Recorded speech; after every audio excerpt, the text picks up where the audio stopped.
The light is on and we are home. Welcome to Pastor's Perspective, sponsored by Biola University, ranked as the most comprehensively Christian university in North America. My name is Brian Perez, and we are here live on this Wednesday, October 9th, 2024. If you've got a question for us today, give us a call. We are here till 4 p.m. Pacific time at 888-564-6173, 888-564-6173. That's the best way to get an answer to your question. You can also send it in online on Facebook or Instagram, or by going to our flagship radio station's website, kwave.com. But no guarantee you'll get an answer if you send in your question online. We are primarily a radio program. We have phone lines that we pay for, so call us up. Use those phone lines, 888-564-6173. And answering your calls today, we've got Brian Broderson, the senior pastor of Calvary Chapel, Costa Mesa in Southern California, Dr. Bobby Conway, the pastor of Image Church in Charlotte, North Carolina, whom you also see on the Christianity Still Makes Sense YouTube channel. And here once again is Dr. Scott Ray, the professor of philosophy and Christian ethics at Biola University, which we just talked about a few seconds ago. Biola.edu is the website to find out more about Biola. Welcome, gentlemen, to the program. Thank you, Brian. Good to be with you again. Yes. Great to be here. Great to have Scott. I was, like I said, when I walked in, I was pleasantly surprised to see him sitting in this seat. I appreciate that pleasantly part. Yes. Yes. You know, the only difficulty when Ed's not here is we don't get the phone number given out quite as often because, you know, Ed's the phone number guy. That's great, because I don't remember the phone number that you said. Well, it's right there. Can you... No, I can't read that. So. Oh. It's okay. 888-564-6173. Yeah, really quickly, of course, we've got this massive storm in Florida. I just saw that, you know, so you've got Milton bearing down on the West Coast, and then you've got these tornadoes on the East Coast. So like the whole state is in a state, and been praying, been communicating with people in the area. But yesterday we mentioned the opportunity, if you'd like to help with some relief for that. You can go to cgn.org, and there is a disaster relief button there. You can just click on that and give. And I want to thank those who responded yesterday, because some people did give, and I'm sure there's going to be tons and tons of stuff, you know, as the days unfold. Yeah. So, Brian, I was wondering too, with Bobby pastoring in North Carolina. Yeah. How were you all affected by this? Yeah, we talked about that yesterday, and you guys have kind of been spared, at least where Bobby is. You know, the Asheville wonderful got all the crazy flooding, but you still okay? No, nothing today. Well, I don't know that I'm ever okay, but yes, the location I am is, and Charlotte fortunately was able to move through, but yeah, 90 minutes away, Scott, it was crazy. Asheville and some of the surrounding towns, I was sharing how people in our congregation have been going out, helping out, putting picks up, and just like one little rural area there, just absolutely wiped out. Today, I talked to a person who was up there, and he just said it was so sad. You're walking down the streets of Boone, and you can just see people just walking maybe with a backpack, and they're just disheveled as if they don't even know where to go. They've lost their house, and they're just wandering. And boy, it's just a heartbreaking situation. Wow. It's hard to believe something like that. Hard to fathom what's going on. Can you hear? Oh, you couldn't hear anything Bobby said? No, I didn't. Oh, Okay. Okay, Bobby, repeat everything you just said. 'Cause, Yeah. is that, do you I hear was him now? sharing how, I'm now a quadrinist instead of a Trinitarian. And no, I'm just kidding. Hopefully you guys are plugged in.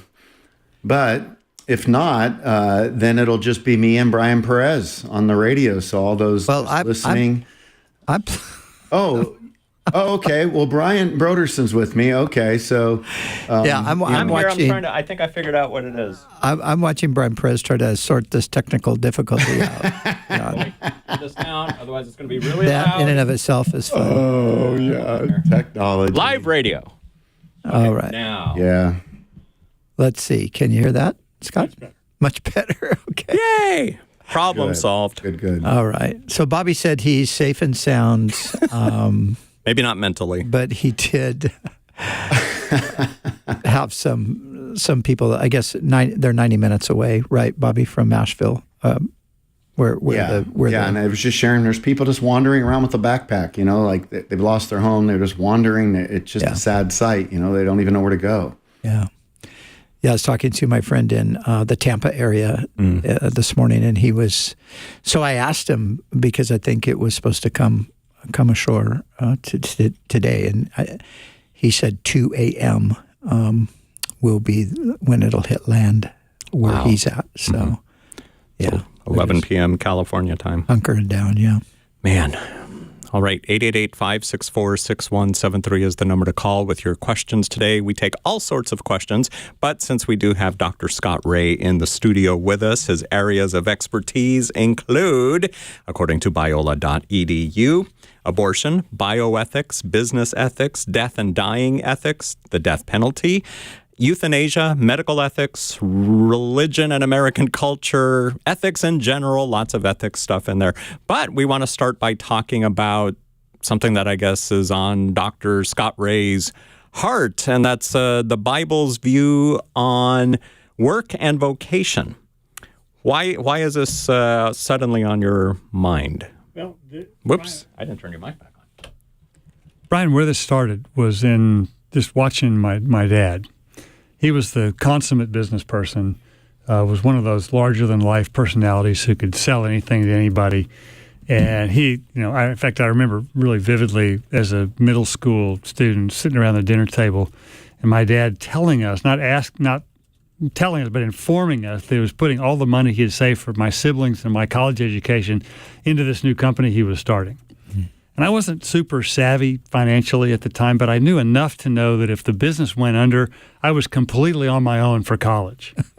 Now, it turned out the business paid for college many times over, and he came to faith sort of probably in his 40s or late 40s, and they were involved in a really great Bible teaching church. And I often asked him, we had conversations about how he connected his Christian faith with how he ran his business. And the only thing he could come up with was that churches don't generate revenue, they collect it. So somebody has to generate revenue for the thing that he, in his view, was the most important thing to God, which was what took place in the church building on a Sunday morning. And his job, those were the only dots he connected. And I realized after talking sort of repeatedly about this, that his view of this was not so much incorrect as it was incomplete. And he ran his business, I think, in a very godly way without knowing the language of what to call it. He had about 200 employees. He knew every one of them by name, greeted every one of them by name every morning in the first hour of the day. Wow. And just ran the business with integrity and very successfully. But that was the only thing he ever connected. And there was this monumental separation between what he spent the vast majority of his waking hours doing and his Christian faith. And I realized that I think that's the view of work that a lot of our folks in our churches have, where we just don't know quite how to connect all the dots. But we do know that churches need money, and somebody's got to be out there making it so I can give. But if I ask my seminary students at Talbot, I say, tell me about the men and women you serve in your church. If you took a poll and asked them how they connected their spiritual life with their work, what would they say? And my students, these are pastors, give me a deer in the headlights look, which tells me that, as my mentor put it, a mist in the pulpit makes for a fog in the pew. And I'm sure that was also true of the men and women that they were serving. Yeah. But the Bible has something totally different, I think, or radically different that completes the incomplete view that my dad had, that I think is very encouraging. Yeah. Are you going to tell us? If you wish. You have to buy his book. It's his next book that comes out in October. Well, we can't move on from that cliffhanger. I understand. I want to know. I understand. Let me put it this way. I will often ask groups of business people, tell me about your ministry in the workplace. And what do you think they say? Things like, I have compassion on my coworker. I pray for my coworkers if I have an opportunity to share my faith. Or some companies allow a Bible study or something like that during the lunch hour or something like that. Right. And they go on with things like that. And after a while, I point out to them that all these things you just told me are things that you are doing when you are not doing your job. And it's very rare that I have seen somebody connect the very work they do with their kingdom service in the workplace. It's almost always something that's after I'm done doing my job, then I can do sort of kingdom-type things. Yeah. But the Bible's really clear that the very work we do is part, not all of it, but it's part of our kingdom service to God. And when Paul is addressing household servants in Colossians 3, it says, whatever you do, do your work heartily as unto the Lord for, parentheses, and whatever you do, it's the Lord Christ whom you are serving.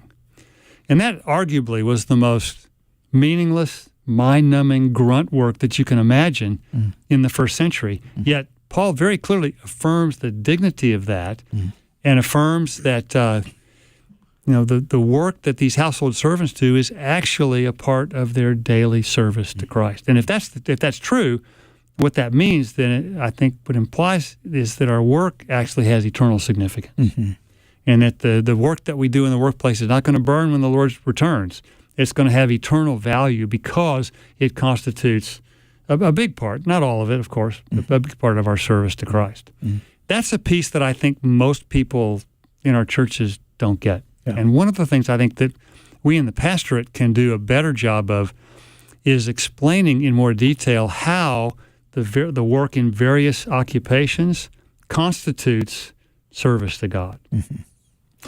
So give us an example. Well, let's, we have a lot of business students at Biola, and a lot of accounting students. So I figured, why not take some of the most challenging ones right at the start. So how is accounting ministry? How is auditing a company's books, service to God? And the way it constitutes that is that think of what would happen if nobody could trust the financial statements that companies were putting out quarter after quarter. The lenders, the investors, the general public who buys their products, almost all the constituents of these companies would be left in the dark. And most people who have 401ks, which is almost everybody who's working full-time today, would be left in the dark about what kind of value their investment has for their retirement. And if we view human beings as more than just souls on a stick, that we have bodies that matter, we have earthly life that matters, and that our flourishing depends on more than what goes on in our soul, then what these folks do in their occupation to help the flourishing of individuals and the flourishing of communities is, I think, constitutes kingdom service. Does that make sense? That not only makes sense, but it I think on a whole lot of levels, it really is significant. And I'm thinking about just the mentality that you do occasionally find, and in some places it's more dominant than others, of, even like, hey, it's all going to burn. What's the point? Even with our bodies. I mean, when you're young especially, you're just like, oh, I don't need this. I'm going to burn out. Better to burn out than to fade away kind of a thing, Yeah. How about if we do neither? Yeah. Well, and when you get to our age, you're like, well, gosh, I kind of need this thing called the body in order to keep doing what I'm doing. But I know when I first became a Christian, that was the dominant attitude, not because we were necessarily being taught that from the pulpit, but it's just, we were young and we were excited. And it was just like, who cares about any of that stuff? I don't need to worry about a bank account. I don't need to worry about savings. I don't even need to go to the doctor because, heck, I'm serving the Lord and the Lord's going to come anyway, and we're all going to be out of here. So I mean that, and I think that mentality still exists on a lot of different levels. Yeah, I think part of it too is that we've misinterpreted that sort of famous saying that there are only two things that last forever. Yeah. The Word of God and the souls of human beings. Yeah. Well, for one, that's false, because our bodies are going to last forever too. But we've assumed that therefore the only two things that count for eternity are those things that have to do with the soul and the Word of God. Yeah. And that's, I think, it's true but incomplete. Yeah. I'm glad you clarified what you said, because I wanted to make sure people didn't think that, you were saying how people might pray for each other at the workplace, but they're doing it after work.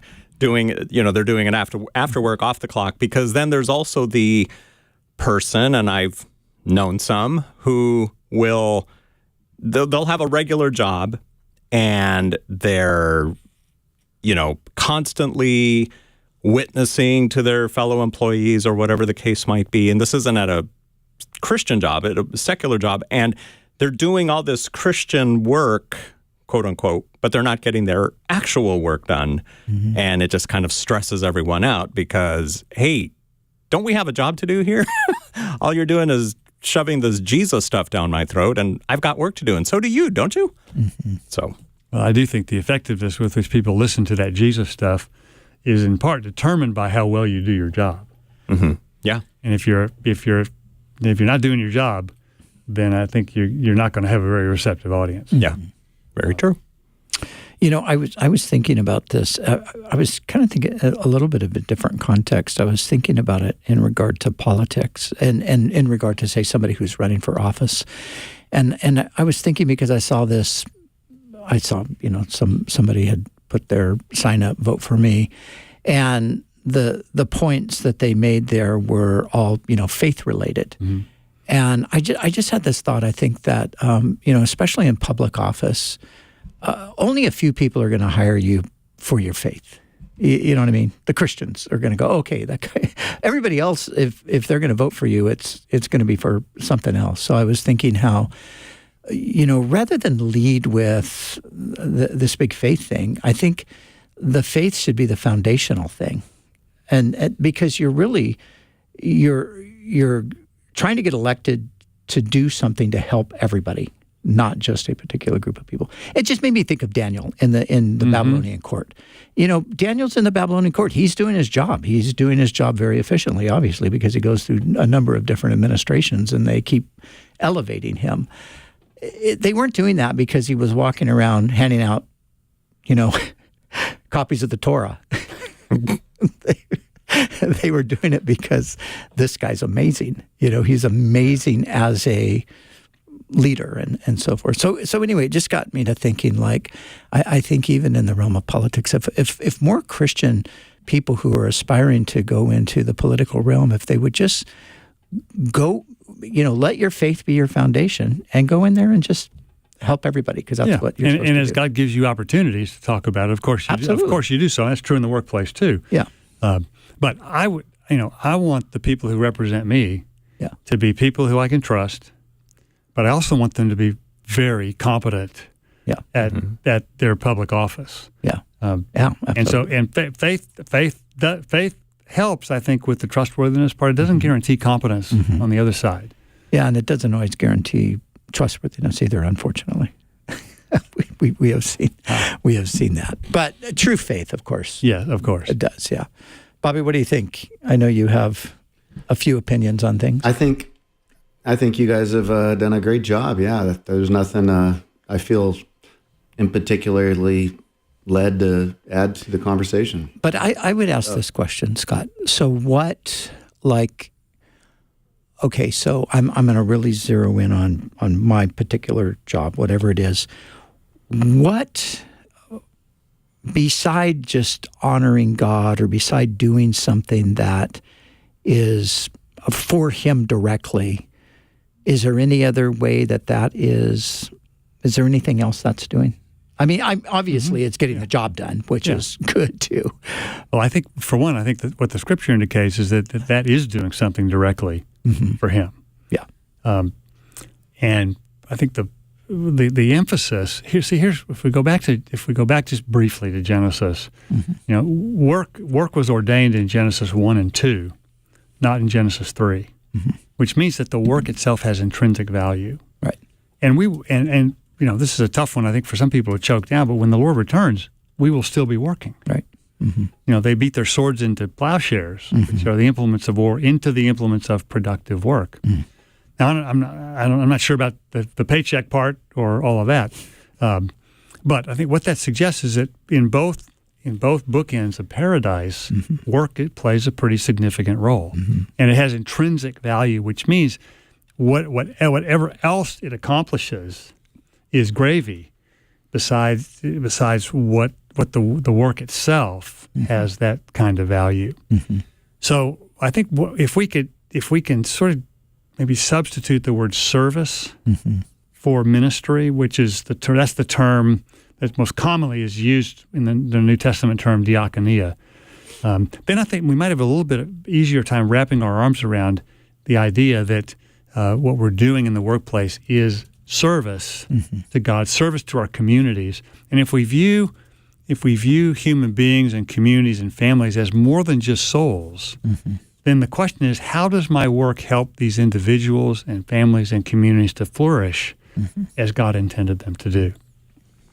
We have a follow-up question about this conversation. It is Cassandra in Riverside. Welcome to Pastor's Perspective, Cassandra. Thanks for calling 888-564-6173. What did you want to ask Dr. Scott Ray? Well, he just kind of answered that question. I'm a bartender, so obviously I know that that's not serving the community, but if you're speaking about the Lord to the customers, but he just answered that question basically. But that's good, because I was going to turn that over to Brian. Well, you're the one that brought up work now, so you're not going to get off the hook that easy. No, I appreciate you being in that position where you get a chance to be sort of an armchair therapist to some of the people that you are serving. And they might consider my words, but at the same time, I've already been contemplating changing. Yeah, I understand. Yeah, and there may, I think what we need to recognize too, Brian, is that in a fallen, broken world, every occupation is going to be somewhat mixed. Yeah, it's going to have things that benefit flourishing, but it's also going to have some dark sides. Yeah, I mean, unless it's just blatantly sinful, right? Prostitution, drug dealing. I'm still waiting for somebody to say that God's called me to be a Playboy photographer. I don't think so. But I do think, Cassandra, there's something that Paul the Apostle said that I think is really helpful here. He's talking about just serving the Lord in the place we're called. And he's in the context, he's talking about people who are free and people who are a slave. And he said, if you're a slave, don't seek to be free. Just serve the Lord in the context of where you're at. If you can be free, well, great. Use that to serve the Lord too. And so I think unless, like we said, and I don't think bartending is intrinsically sinful. So I think just serve the Lord where you're at. And then if God moves you on to something else, you'll know that. and you'll become either discontent or another opportunity will arise, and you'll say, I think I want to go in that direction. But just, I think, right where you are, just like Scott was saying in the beginning, just whatever you do, do it with all your heart as to the Lord, not to people. So, would you say too that there are some jobs, some opportunities that Christians don't take because of the connotation? I mean, I think of the entertainment industry and how Hollywood in the 50s and 60s, there was this, what was it? I think it was the Catholic Church or something they came against. I don't remember all the details. Maybe you guys know a little bit more about this, but or I'm making it up as I go along. I don't know. But it's just something where, because Hollywood movies were seen as so awful that the church started telling any Catholic, hey, get out of that industry. And it's gotten worse in the last 60 years. Yeah, we've abdicated several. Yeah, several really important fields. That's one of them. Mm-hmm. We've also abdicated the secular university, yeah, which is why we now call it the secular university. And so, there are a number of those. And fortunately, I think in business, this is still one of the areas of our culture that still has a fairly significant Christian presence as salt and light. And so we encourage people, just be really thoughtful. It may be that God's calling you into pastoral ministry, but to be really careful before you leave the kinds of situations that put you in just regular contact all the time with non-believers. And just to be cautious about that. Mm-hmm. Good stuff. Cassandra, thank you for calling us today here on Pastor's Perspective at 888-564-6173. Did you want to say something, Bobby? I can't tell by the look on your... Am I looking cryptic? Well, maybe a couple things that I would say is there are people that have employment discontentment, and sometimes I really wish that we did a better job as parents and schools in helping match people for a job that is in line with their bent. And so I realize that sometimes, we just have to do what we have to do. But when you read Ecclesiastes and you can just see some of the perspective on toil, work is supposed to be seen as a gift from God. But I would say, don't spend your life hesitant and never pursuing the thing that you could do in life. I mean, a lot of times people stay stuck because they procrastinate or they are perfectionistic and they're fearful of the failure that comes along with trying something new. Some people are in occupations because of the expectations of others, and so they're living for, somebody else and what they have. Other people never get after the dream job because of distractions or complacency. Some are struggling with addiction, and addictions limit capacity, and so then you can't take on more in your life. And so I would just say it's really important to just figure out, who you are, what you love to do. Do you like working with people? Do you like working with data? Do you like working with your hands? Do you like working with your mind? Do you like working with people a lot? Do you like working alone? Just do some personal assessments to try to find a career, if you're young, that would fit kind of your talents and your skill set. And, anything that you go into, then you're going to have to grow in knowledge, skills, and character. I remember reading Ascent of a Leader, not like ascent, but ascent. And it talked about the danger of growing in competence in your work and not growing in your character. And so you're climbing the corporate ladder because you've got this great set of skills and competency, but then you get stuck in this moral dilemma at some point, and then you don't have the character. And the higher you go in an organization without character, the further you have to fall. So when we grow, we need to grow in our knowledge about the role we have and the skills that are required. And then we also have to have a character formation in our endeavors so that we can please the Lord in our environment. Dr. Scott Ray, about 45 seconds. Just one thing that the Barna research has shown, that when this is for pastors and church leaders especially, that if churches that have pretty significant attention to this, this field of work and vocation, they'll find when it's addressed in high school and college, those students have a 3 times greater likelihood of staying within their faith and staying within that particular church that they heard this in. Yeah, interesting. When we come back, I want to ask you a question about this, and right now I can just sort of frame it. Ask him now, so it gives him 3 minutes to think of his answer. Yeah, I'm just thinking about, just the idea of the will of God in vocation. Like, how do I know that this area that I'm thinking about going in, how would I know? Is this God's will, or is it just something that I want to do? Good question. All right.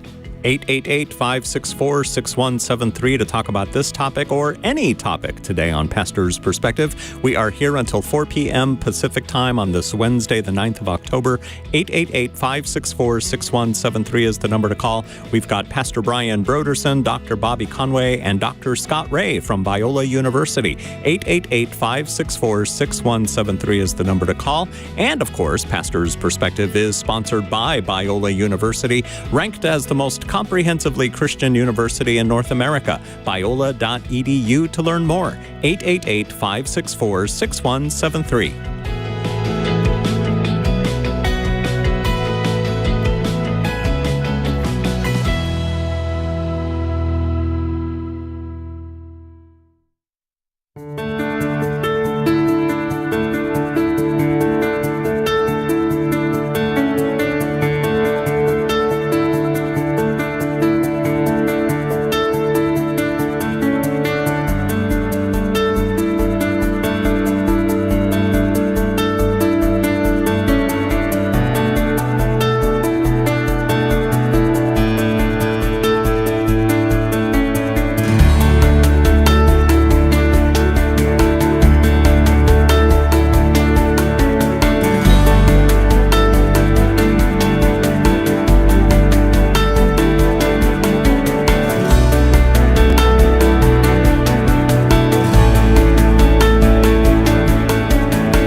This is Pastor's Perspective. Thank you so much for listening and for watching as well on Facebook and YouTube. 888-564-6173 is the number to call. I'm Brian Perez here with Pastor Brian Broderson of Calvary Chapel, Costa Mesa, Dr. Bobby Conway, the pastor of Image Church in Charlotte, North Carolina, author of the book, Does Christianity Still Make Sense? And here in the studio with us today, our guest from Biola University, Dr. Scott Ray. So right before the break, we've been talking about work ethic and things of that nature. And Pastor Brian, you asked Dr. Ray. Yeah, and, I think especially, let's just say, sort of younger, newer Christians. So a younger, newer Christian, they're wondering about, I talk to young people all the time who are even in Bible college, and the big question they have is, what is God's will? What am I going to do when I, finish up school or whatever? So when it comes to vocation, Scott, what would you say to a person? I think sometimes, I have heard this actually many times, a person will think that the thing that they want to do is probably not what is going to be God's will because God obviously wants us to do stuff that we don't want to do. He wants us all to be missionaries to Africa, the deepest, darkest jungles of Africa. We've heard that so many times. Yes. So, well, let me first, I think, point out, a bit of bad advice that we give people. Sort of the popular notion of, do what you love and the money will follow. And that's just simply not true. Mm-hmm. We should amend that to say, do what you love, and if enough people will pay you for that, the money will follow. So I just get that out there right up front. And I think, of course, I kind of had I'd like to surf, and I thought, I'm just going to do what I love, but there was never any money. Nobody paid you to. No, nobody paid me. Yeah, I've never seen you surf, but I'm not exactly shocked at that idea. But I do think there's a place, I think, for using discernment and discretion, and being clear about what your gifts are. What are you good at? What do you want to do? And there's nothing, I think, in the Scripture that suggests that that God is this cosmic killjoy that wants us to spend our lives doing something we hate, so we can feel like we are of service to Him. Yeah. God wants to give us the desires of our heart, assuming that they connect with what He has for us. And then I think most of it is done by trial and error. Mm-hmm. I think you really don't know if you're well suited for something until you actually get in there and try it. Yeah. And so I think it's okay for college students to change their majors a couple of times. Parents may not appreciate me saying that because that may be a little more tuition money and a little more time in college. But I would actually prefer that somebody work some of that stuff out as a college student than in their first 10 years of employment, bouncing from job to job. So I think you will know, I think pretty quickly if something's a good fit for you or not. Mm-hmm. And I think we should be careful not to equate inexperience with incompetence. Just because you're not experienced in something doesn't necessarily mean you're not very good at it. That just means you're not as good at it now as you might be later on. So I wouldn't be afraid of trying something that you think might be a good fit. Of course you pray. Of course you seek counsel of people who you trust. Of course you do an assessment of your gifts and skills. And by the way, it's very rare that I have heard somebody connect their spiritual gifts with what they might be good at in the workplace. Because I think our spiritual gifts are not just for our life in the church; they're for all of life. So that would be my advice: don't be afraid of jumping into something. Try it and see. Yeah. And if God may open a door for you, go for it until it closes. Yeah. And I think that probably is the biggest issue. It's like, well, what if I choose the wrong thing? What if I go the wrong direction? Okay, well then you can just so you change direction, put it in reverse, and go back. And it's not the end of the world. Yeah, exactly. Dr. Bobby Conway. Yeah, those are good words, Scott. I think one thing that I would maybe say that could be good if you are young, before you just go and spend a bunch of money on a degree, try to envision yourself in the role that you're going to be in. Because like Scott said, you might think, I want to be a doctor because it pays a lot. But then you have to also ask, do I want the hours? Do I want to be on call? Do I want to be on my feet? I mean, I took an assessment when I was a teenager, and a report came back and it said a podiatrist would be something that I should consider. Well, that was a stupid response because number one, I don't like feet. And number two, I would hate to be in hospitals all the time. So I think you can take some of these inventories, but you really do got to envision yourself. Like, are you more sedated as a person so you like to sit? Are you more tactile? Do you like to move around? Do you like the idea of having structure? So do you want more of a 9 to 5? Do you like having, a boss for a long-term vision? Or are you more entrepreneurial and you would love to chart a vision and a course? So if you're a mom and a dad, I think realize how important it is to have talks with your kids, because one of the dangers of parenting is when we start telling our kids that they can be anything that they want. No, they can't. I could have wanted to dance like Michael Jackson, but I would have never had an audience. I could have wanted to sing like Steven Tyler, but I would have never had a chance at it. And so that's the whole thing when you're watching American Idol and the mom's standing out the door just hoping her kid's going to get the golden ticket. And, the child opens his mouth to sing, and we know from the first note that this is going to be a disaster, yet the mom's standing there thinking that this is a great thing. And so I think what we owe our kids is Prof. Hendricks, who was a mentor, and I brought him up many times in my own life at Dallas, he said the secret to concentration is elimination. So the quicker you figure out who you aren't, then you can think about who you are. That's key. So we're not everything. So figure out who you are, who you're not. Try to envision the settings that you're going to be in. Ask your mom and dad for some honest assessments. You have to filter that carefully, though, because sometimes mom and dads, they have an idea of what they want you to be that's not in line with the wiring that you have. And so then that's going to create some difficult conversations potentially. So I really do think finding some people that are sages, get some wisdom from people. Ask. So, for example, if you want to take a particular career path, go talk to somebody that does it. Ask them what a day is like in the job. Maybe even go shadow it before you drop $200,000 on the degree and just get a feel, because you might walk in and go, oh my goodness, I didn't realize how busy it is in this office. I didn't realize how on call this is.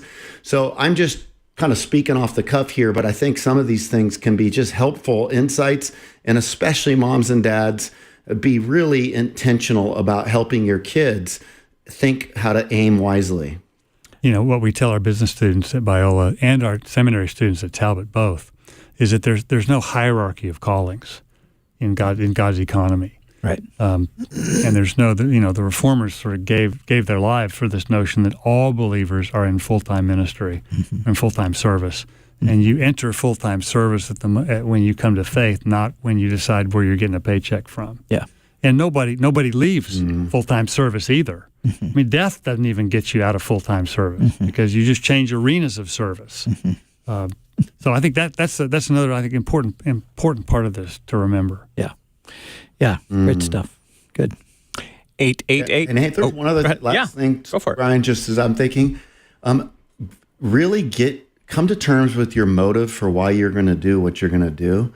Because like what Scott's saying here is like the whole idea of doing something for God. It's really tough. I can remember before I planted my first church, I kept praying, God, sanctify my ambitions, sanctify my ambitions. And I look back, and as much as I prayed for my ambitions to be sanctified, as some of them were jacked up, as some of them still are. We just are kind of a mixed bag as people. But here's the thing that we can know about ourselves. It's not good to like, for example, if you're driven by power, then be aware of how you'll come off as a person. You might be a user instead of a team player. So don't chase power. Chase the heart of God. Don't chase money, like as Scott said. Because all that, according to Ecclesiastes, this stuff's just chasing the wind. Don't chase the approval of others. Don't chase something out of comparison and envy, because that's rooted in insecurity. Really find, that's the benefit. Once you know who you are and who you're doing it for, then you can lead from a secure place. And as I've said before, when I used to speak for Family Life Today and their Weekend to Remember Marriage conferences, there was a wise platform teacher that said something. And he said, the most fulfilled people in life are those that know their master, have met the right mate, and know their mission. And I thought that was some great advice, because many people, they think about their mission before pleasing their master. Or some people think about, I got to have a mate, but they don't really think about their master. But if we know our master, Jesus, and we get to know him, and we ask him to lead us to the right spouse, and then out of that, we also can get a life purpose. There's real meaning in life when you know your master, you have a fulfilled marriage to your mate, and you figure out the code for what you've been created for, and you know your mission. Yeah, great. The only thing I would say is I would just, for the sake of those who don't have a mate, that's not essential, obviously. Of course. Knowing your master and knowing your mission is really the two key components. And then if the mate is part of it, then that's great. But it's not always the case. Exactly. Yeah. Concur. 888-564-6173. Let's go to the phones. Here is Sarai calling from Menifee. Welcome to Pastor's Perspective, Sarai. Hello. Hello. Hello. I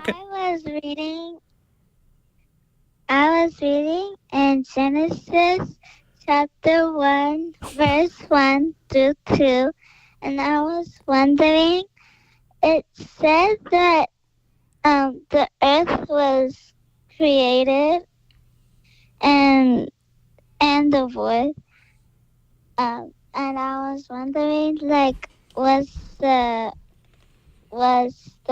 earth created like already there when God was like, I don't know how to say it. Because God was hovering over the waters, right? Yeah. So you're wondering if it was empty already, Yeah. or if it was water already. Is that Mom helping you in the background there? Yeah. Hi, Mom. Okay, Brian, what do you say to Sarai? Well, Sarai, I just have to say this before I even attempt to answer this question. It is amazing to me that you are reading your Bible, you're reading Genesis chapter 1, and you've come up with such a sophisticated question. This is quite impressive. So I think you're a very intelligent young lady.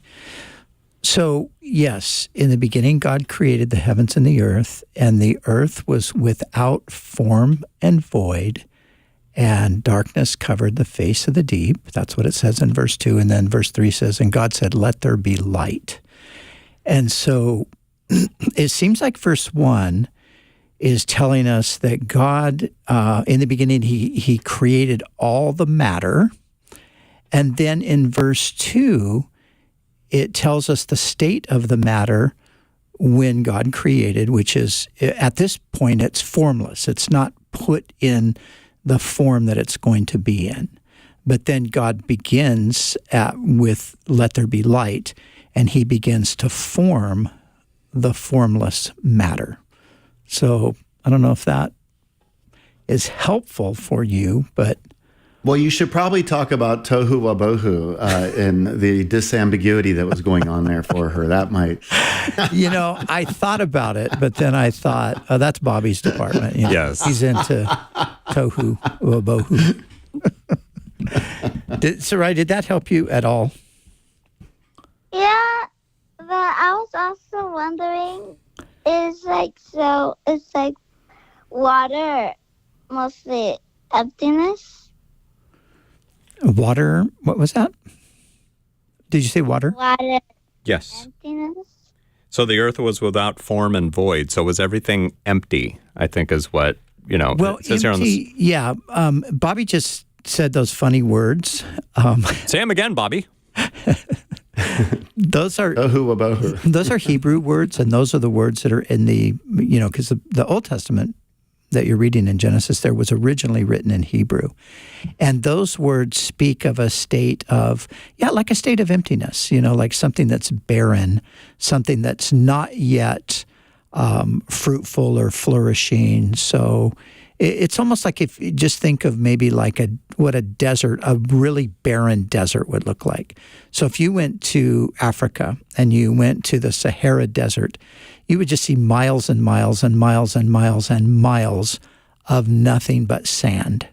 There's no trees, there's no bushes, there's no shrubs, there's nothing. It's just all sand. So it's pretty much empty, right?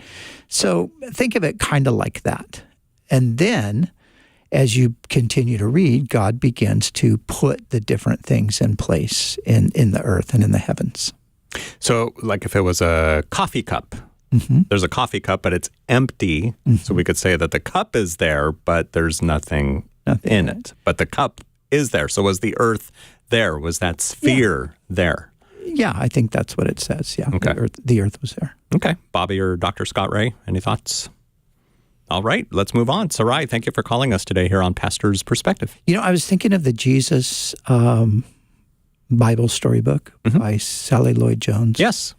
She just does such an extraordinary job, both with the way she communicates things verbally and also with the illustration. So maybe if you have that, Sarai, maybe just look at the pictures in the first few pages of that book. I think that might help you. Yep, the Jesus Storybook Bible. That's a great resource that we recommended often here on Pastor's Perspective. 888-564-6173. Let's go to Ryan in Fallbrook. What did you want to ask us today, Ryan? Hello. Thank you for taking my call. You're welcome. I wanted to ask about the arguments for babies before they're born, like for their personhood. I was talking to a friend, and he said, a non-believer friend, he said he doesn't think that babies are people until they get consciousness. And I was just wondering what you thought about that, if there's any good arguments. Okay, Dr. Scott Ray, what would you say? I think that's sort of in my wheelhouse. So I'll give it a little. shot. Absolutely. I have thought about that a bit. I appreciate your question, Ryan. What I would ask is what's so special about consciousness, for one, because there are lots of times when you don't have consciousness as a full adult human being, yet nobody would deny that you are a full person. Take someone who, for example, is under general anesthesia. If it's working like it's supposed to, you are completely unconscious. Or say you're in a reversible coma, for example, or I think for some people, even in a really deep sleep, you might be unconscious. And so the response to that typically is that, well, that's just temporary, and they'll come out of that. But to make that counter argument, you're really shooting yourself in the foot, because you're admitting that something else besides consciousness is essential for that person being still regarded as a person while they are without consciousness. So I think that's one sort of common, what we call a decisive moment for determining when you have a person. But really the difference between an unborn child one day before consciousness and one day after is really not very much. And I would say partly the reason that I would say that we have a person from conception forward is because from that point on, the embryo has all the capacities it will ever have. It has all the capacities it will need to mature into a fully adult person. We're just waiting for those to be actualized on a specific schedule that is appropriate for their stage of development. What do you think, Ryan? That makes pretty good sense. I actually brought that up to my friend.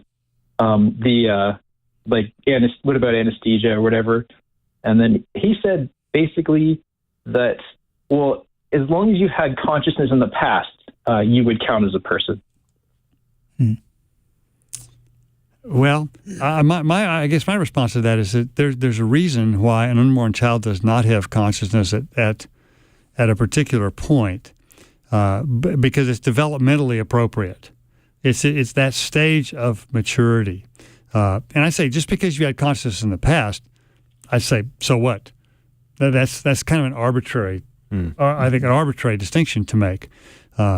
It's you don't have consciousness now, and people who make this argument for consciousness will also say at the end of life, if you lose consciousness, say somebody who's in a vegetative state, then you no longer qualify as a person. And the fact that you've had consciousness in the past is irrelevant to that. And I think they're right about that. Consciousness is irrelevant. Now, they're still a person because your personhood does not depend on whether you are conscious or not. Mm-hmm. Any thoughts, Brian? Nope. Okay, so Dr. Scott Ray, which one of your dozen or so books do you think might address this topic best? I highly recommend the book Body and Soul, called Human Nature and the Crisis in Ethics. My colleague J.P. Moreland and I did that together, where we defend personhood philosophically and then we apply it to these various areas in bioethics. Okay, very good. So check that out if you want to, Ryan. It's called Body and Soul by Dr. Scott Ray and J.P. Moreland. 888-564-6173. Almost out of time, but I want to take this question that was sent in online. It's from Kim. Until about 5 years ago, I was living a homosexual lifestyle. Then I found God and have been celibate and single ever since. Sometimes something will bring up a memory from when I was living in sin. Quite often, these are good memories, even though I know I was sinning. My question is, am I sinning when I think fondly of these memories of my sinful past? Pastor Brian, what do you say to Kim? Well, I would say you could be, but you are not necessarily. And I mean, it depends on, what parts of your past life you're thinking fondly about. I mean, if you're thinking just about the relational components of it, well, it was a relational thing that there were certain aspects to it that were enjoyable and you maybe had a deep friendship or something like that. So I don't think that would be a problem. I think if you were looking back fondly on maybe sexual experiences that are, contrary to what God allows for us, then I would just say that you need to make sure that you don't go too far down a road with that. Because like we all know, stuff can come into your head at lightning speed. You can suddenly be thinking about something and enjoying something before you even realize what you're thinking about and enjoying. Mm-hmm. And when that happens, I don't think that's sin. If you say, wow, this is kind of cool. Yeah, I remember that. And then you start going down the road. That's when you're going into the area where you would, eventually, if you keep going there, you're going to cross over into sin. So, but I don't think that just thinking about pleasant aspects of the past. All of us who are now believers were at one time unbelievers, and all of us had experiences in our past life that were enjoyable, even though we were sinners. And even though in some cases, maybe the larger context was a sinful context, but it didn't take away from the reality that was a pleasurable experience. So I don't think that would be, I wouldn't say that would be sin. And it would be almost impossible to get, because anything, like you said, anything can trigger. It could be a song, it could be a coffee shop. There's so many different things that you could say, oh, I remember when we went there and whatever. So exactly. Yeah. I commend her for the decision out of faithfulness to Christ to be celibate. Absolutely. And I think that's highly commendable. And I think it is entirely possible, if you are same-sex attracted, to be faithful to Christ by choosing to live a life of celibacy. Absolutely. We are out of time on today's episode of Pastor's Perspective. Thank you so much for joining us on the radio, or maybe you were watching online today on Facebook or YouTube, or maybe you're listening on a podcast, because we archive all of our episodes on Facebook and YouTube and Spotify and Apple Podcasts. I heard there was a problem with our Spotify podcast, so we're looking into that so that we can get that fixed ASAP. But thank you for joining us today. We'll be back tomorrow between 3 and 4 p.m. Pacific time. To find out more about Biola University, the most comprehensively Christian university in North America, go to biola.edu, where you can also find out about our guest today, Dr. Scott Ray. And if you find his bio there, you will see all the different books that he's written, including the one that we mentioned earlier, Body and Soul. But there's 12, 15? How many have you written? I lost count. Okay. All right, guys. Thanks for listening. God bless. And we'll talk to you tomorrow here on Pastor's Perspective.